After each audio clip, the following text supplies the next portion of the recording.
Hey everyone, and welcome back to Money Journey. The market has been feeling the pressure lately, hasn't it? News about possible or new tariffs has definitely made stock market numbers unstable, sometimes causing big, worrying drops. But as seasoned investors know, chaos can often create opportunity. Panics and broad sell-offs, like those triggered by tariff fears, don't always discriminate. They can drag down the stock price of truly excellent companies right alongside those genuinely facing major headwinds. So, my idea today is simple. Let's focus on what really matters. The goal is to identify fundamentally strong businesses, the kind we love here, with solid balance sheets, growing earnings, and real competitive advantage, whose stock price have taken an unfair hit primarily due to general fear or indirect concerns about tariffs, rather than a direct devastating long-term impact on their core operation. The key is to look beyond the headline fear. Ask, how directly and significantly are these tariffs likely to impact this specific company over the long haul? Can they adapt? Do they have pricing power? Are their supply chains diversified? So, the first company is ASML. If you want to know more about this company, you can check our ASML stock analysis in this channel. So, overall, ASML is one of the best companies out there. I do really love this company, and unfortunately, I didn't have the opportunity to buy this company at the price I seem fair. But this week, investors got the opportunity to buy ASML under $600, which in my opinion is a really great price. It was a forward P under 20, which we didn't see that for a long time.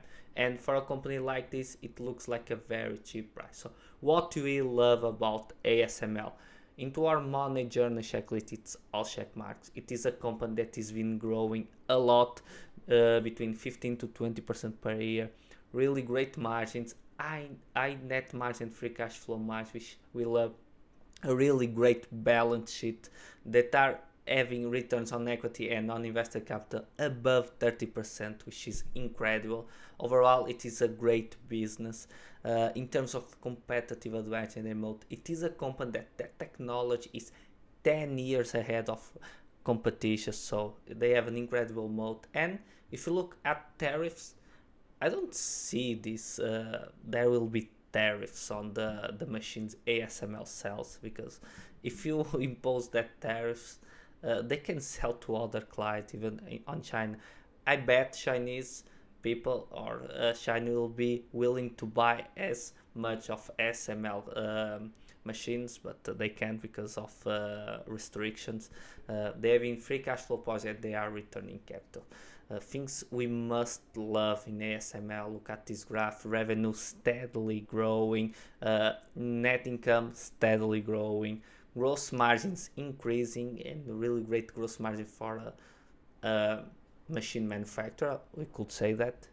Returns on invested capital going up as well. Shares outstanding going down. Net income per share going up, even though this last year was not the best year because net income was lower than the past year, but they have plenty of investments. Even the free cash flow, you can see they are investing in their future, so that's why their net income didn't per share didn't grow in 2024, but in 2025 it is expecting to boom and be even higher, so that's really good news. In terms of valuation assumptions, I'm expecting them to grow between 12 to 8% in the next 10 years.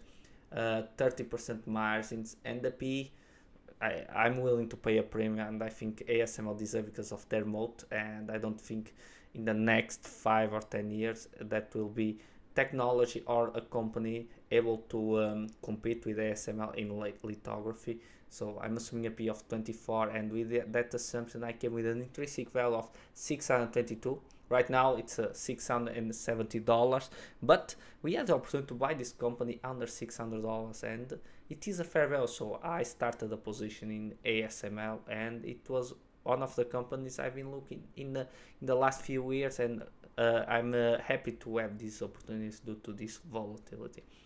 Second company we are looking into during this tariff volatility is A.O. Smith.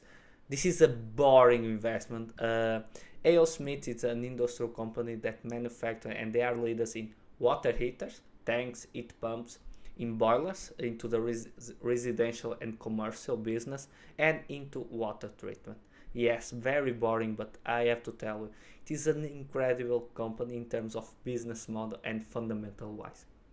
They have some brands. One thing I want to show you, and it's one of the reasons I do love these companies, their long-term outperformance. If you in the last 10 years, if you compare to the S&P 500, they beat S&P 500, and they even beat for a wider margin the S&P 500 industrial. So this is a long-term value creation for A.O. Smith shareholders. Looking into it, A.O. Smith, it is all check marks from us. Slow grower, boring business. In terms of margins, not like tech margins, I would say, but for an industrial company, they have 38% gross margin, not high, but net margins of 14%, 15% around that, which is very good. Low debt. They have, for an industrial company, this is very important. They have more cash and short-term invest than the long-term debt. So you don't see that very often in industrial companies. High returns on equity and on investment above 25%, which is great. For me, they are leaders. There are not much competition, and if you want to change your heat pump, your tank, you have to buy the same margin. They can, the same brand, and there is brand wise they are well known in the market. So you prefer to buy their product and the others on the competition or the Chinese ones. So they have plenty of competitive advantage. They have in free cash flow positive, and they are returning capital to the shareholders, doing 2% dividend and doing a lot of buybacks. Last year they bought back 2.6%. In 2023 and 2022 they bought back more than 3% of their shares outstanding. Things I love: revenues going up steadily, slow but very good. Free cash flow positive, very stable. Gross margins very stable. Returns on investment going up, which is what we love to see. Shares outstanding going down at a really good pace, around 3%, which is very good. And free cash flow per share going up steadily. So this is a very safe investment, very safe company, and with plenty of competitive advantage. They have been outperforming the market by a good margins, even though they are a slow growth. So you can outperform the market, invest in good companies that are stalwarts, as Peter Lynch used to say. So my assumption is them to grow around 4 to 3%, a P of 20, and net income margin around 14.5%, which is very conservative analysis. And we came with an intrinsic value of $69. It is the price with some margin of safety already in that. So I'm willing to buy them. My price, I will to buy them close to the $60. So and we got that opportunity. The stock is down 25 years in the past year, but we had the opportunity to buy at 8th of April under $60, and it was the bottom in the last week.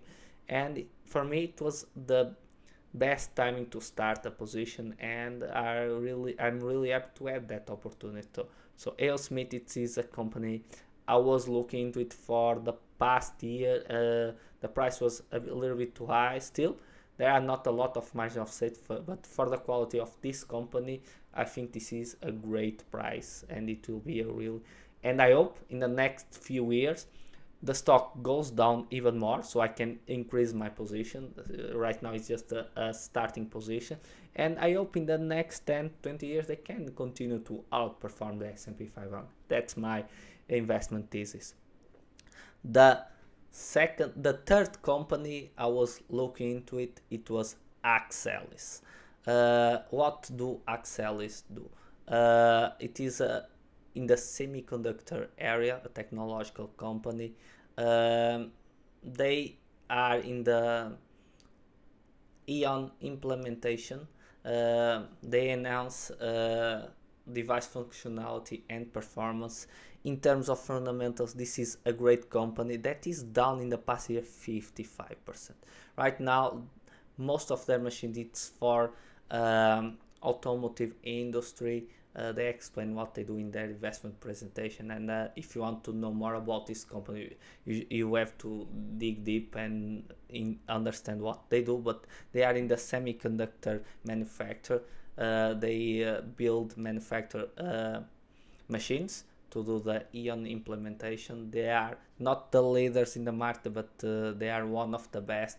In terms of fundamentals, this is a great company as well. That the stock is down a lot. If you look to this graph, they just hit in 2023 an all-time of almost $200. Right now the stock is under $50.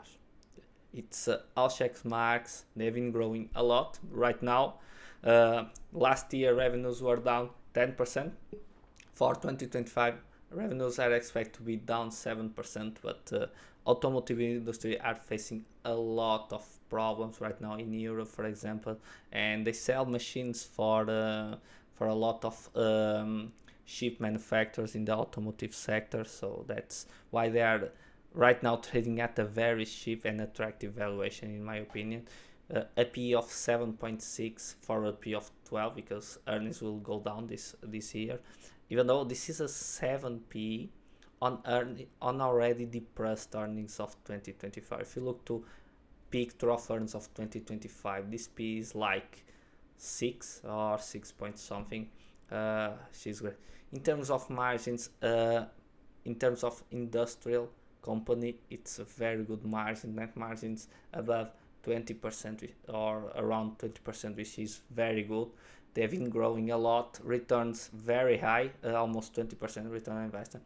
In terms of competitive advantages, they have the technology, their know-how on manufacturing these machines. So I will not say that they are essential, so it is a narrow moat. But they have been free cash flow positive in the last 6-7 years, even more. So they are returning a lot of capital. They are doing buybacks. Not a lot, but I'm hoping at these valuations right now, I hope they will use their cash in hands. They have a pretty solid balance sheet. They have $500 million, 571 million in cash and short-term investment, and their market cap is just 1.5 billion. So 1/3 of the company is their cash. So basically, we are buying a company if you take out the cash from the market cap, or I would say to the enterprise value, it's just 1 billion. So they are having net earnings of $200 million.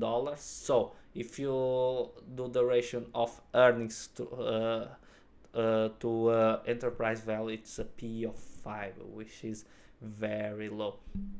So very stable company, but right now it's facing some difficulties, not selling as much machines as they used to. But when the market rebounds, this could be a 3x easily, in my opinion. So very good, stable, fundamental company.